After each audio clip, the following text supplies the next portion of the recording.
Olá, meu amigo e minha amiga, estamos de volta com mais um Portal do José. E você que está sempre aqui conosco, certamente me viu fazer várias vezes algumas avaliações, algumas análises, que apontavam que, quando a figura do ex-presidente da República, o inelegível, perdesse as eleições, que ele seria cobrado, seria demandado pela justiça aqui no nosso país. Isso está acontecendo e o seu destino será a cadeia. A questão é que nós temos que respeitar a democracia, os ritos processuais, os procedimentos, os inquéritos, somente agora que eles vão ter uma velocidade maior para caírem nas mãos do senhor Paulo Gonet para oferecimento da denúncia e o seu julgamento no Supremo Tribunal Federal.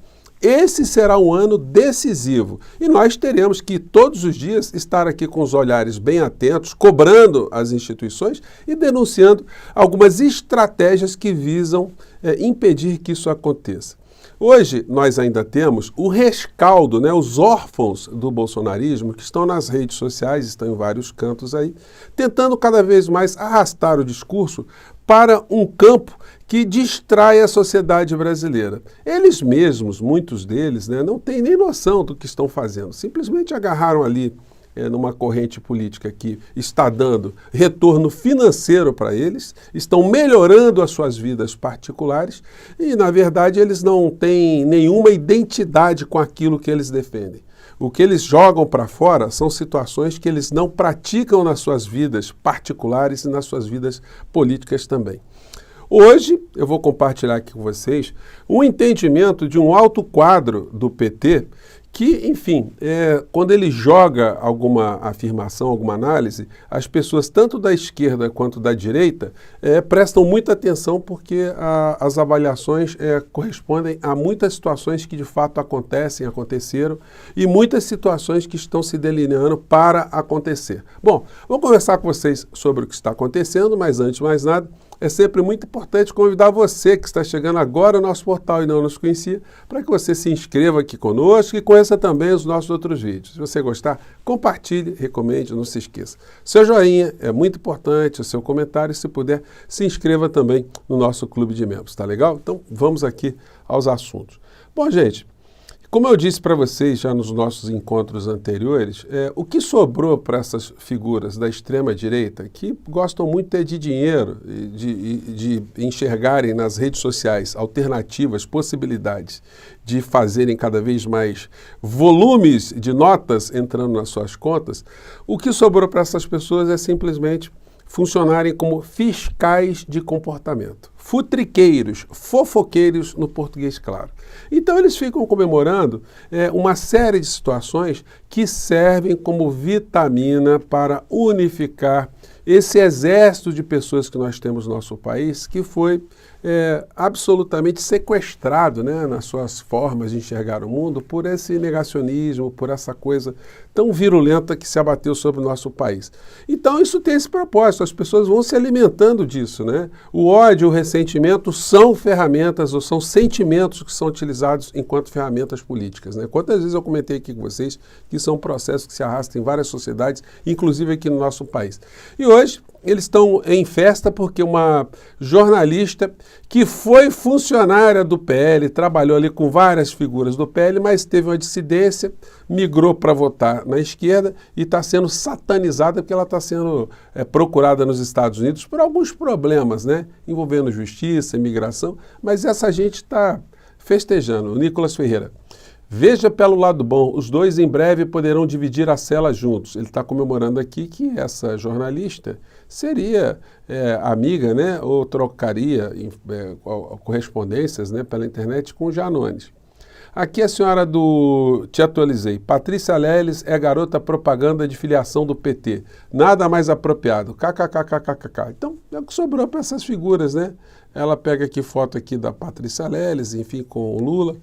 E aí o Dudu Bananinha, já numa outra linha, sempre como eu estou comentando aqui com vocês, assuntos do cotidiano, assuntos que tocam sempre em questões superficiais e nenhuma questão que diz a fundo, situações que mexem mesmo com a estrutura do nosso país. Então o Dudu Bananinha veio lamentar a morte de um lutador de MMA que foi teve a sua moto roubada, né, furtada na casa dele, ele foi atrás na favela, e, enfim, de madrugada, acabou sofrendo ali um atentado que terminou ali, culminou com a perda da sua vida, né?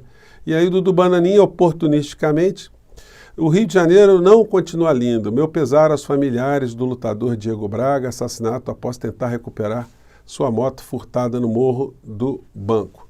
E aí embaixo ele vem, né? Ao menos o Senado tem o dever moral de aprovar a redução da maioridade penal e fim das saídas temporárias de presídios, pois a vida de Diego Braga, infelizmente, não retornará. Bom, mesmo que não tenha nenhum tipo de conexão uma coisa com a outra, essa gente vai explorar qualquer tipo de desgraça, qualquer tipo de problema na sociedade para colocar isso como uma responsabilidade do grupo que eles o tempo todo ficam tentando colocar todas as peças de tudo que não presta no planeta. É como eles funcionam, fazendo com que as pessoas que estão vendo alguns acontecimentos, as pessoas fiquem cada vez mais ressentidas, mais machucadas, mais magoadas e votem justamente nos vigaristas, nos picaretas, nos hipócritas, desculpem aqui, engasguei, né? Que exploram esse tipo de situação, né? O sentimento das pessoas de um modo geral. Bom, a gente vai vendo situações como essa aqui, ó. 7 fatos que escancaram a agenda ideológica e podre do governo Lula em 2023. Então, o combate é sempre nos costumes, são os fiscais de futricas, né? E ele coloca um vídeo aqui apontando uma série de críticas a falas de algumas pessoas do governo, enfim, né? Algumas cerimônias. E aí depois ele termina sempre com a questão da grana, né? Acompanhe só esse trechinho aqui. Seus deputados federais do seu estado, para que eles não votem contra, né? Rejeitar esse Plano Nacional de Educação, porque eu vou te falar, poucas vezes na minha vida eu vi uma coisa tão perversa quanto aquilo ali. Um abraço. Lembrando, se você quer ganhar dinheiro no seu Instagram, vender os seus serviços, produtos, alavancar a sua renda usando a rede social Instagram, tem um link aqui embaixo que eu te convido a clicar e assistir um vídeo onde eu explico para você tudo que você precisa saber. Negócio de grana, né? Graninha é a especialidade da casa da turma toda, né? E a figura do Messias, né? Do senhor inelegível, ele fez uma publicação aqui, que eu até tinha separado, mas eu acabei perdendo aqui a publicação. Deixa eu ver se ela está por aqui.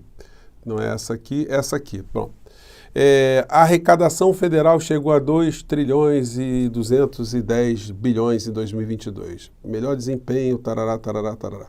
Aí critica que está tendo reajuste no valor, nos preços dos medicamentos.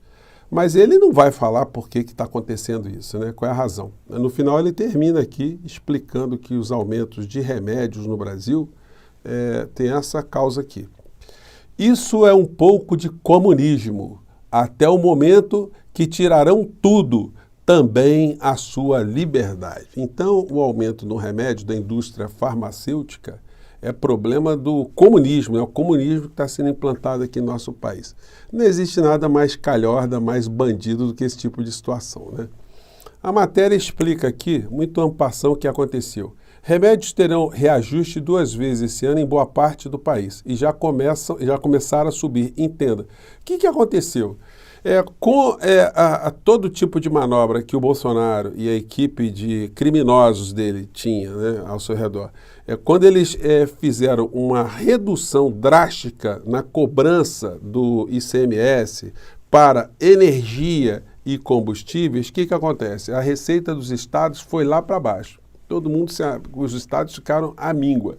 Agora, quando chega no governo Lula, o que eles estão fazendo? Estão negociando uma compensação. Eles estão tentando ali tirar esse rombo que ficou para trás em função dessa política que foi feita de uma forma absolutamente oportunista para ganhar as eleições. A conta chegou. Então, o que acontece? Os governadores, para compensar a perda de receitas, estão aumentando, estão reajustando algumas tarifas de alguns setores. E aí, sem clemência nem piedade, os remédios estão subindo. A previsão é que subam aí 5%, 5,6%, né?